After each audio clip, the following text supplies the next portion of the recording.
مسجد نبوی کی تعمیر کے اندر حصہ پا رہے ہیں. جب مسجد نبوی کی تعمیر ہوئی لکڑی اور کھجور کے پتیاں نہ چھت پئی کہ حضرت ابو بکر صدیق رضی اللہ تعالیٰ عنہ نال نے کہ حضور نے آخیا جو حجر تعمیر کیتے جان ایک حضرت سودا کا حجرہ اور ایک حضرت اما عائشہ صدیقہ رضی اللہ تعالیٰ عنہ کا حجرہ دو حجرے تیار کیتے گئے. جس طرح مسجد نبوی تعمیر ہوئی نال بیک سائڈ پہ مسجد نبوی کے بالکل متصل دو حجرے تعمیر کیتے گئے. وہ اٹھاں دے نال تعمیر ہوئے جہڑیاں اٹھاں مسجد نبوی کے نال تعمیر چاہیے.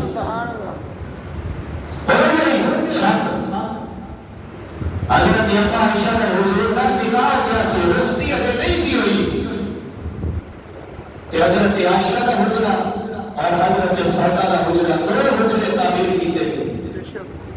اس کو پہلے سرکار 7 مہینے یا 1 سال تک حضرت ابو ایوب انصاری نے گھر کے اندر قیام فرمایا. تو جب تعمیر ہو گئی تو سرکار دو عالم صلی اللہ علیہ وسلم نے اونٹ دو لائے.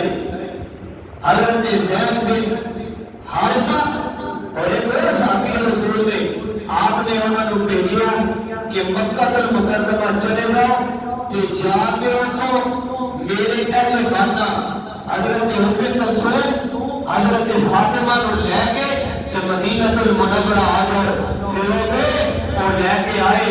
حضرت زینب چونکہ آئیاں نہیں شادی شدہ سی شوہر نے اجازت نہیں دیتی کہ جب وہ لے کے آئے پھر دوسرا قافلہ سرکار دو عالم صلی اللہ علیہ وسلم کے حکم کے حضرت صدیق اکبر دی اماں حضرت ام رومان اور آپ کی بیٹی حضرت صدیق اکبر دی میرے مصطفیٰ دی اہلیہ حضرت عائشہ صدیقہ رضی اللہ تعالیٰ عنہ آپ تشریف لے کے آئیاں. حضرت ام رومان کے بارے میرے مصطفیٰ نے فرمایا اے ام رومان ایسی عظمت والی ہے ایسے مقام والی ہے کہ جنت دیاں حوراں دی طرح ہے.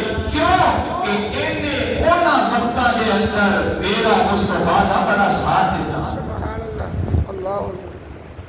حضرت عائشہ کی والدہ حضرت ام رومان حضرت صدیق اکبر کی اہلیہ اور تشریف لے کے آئیاں.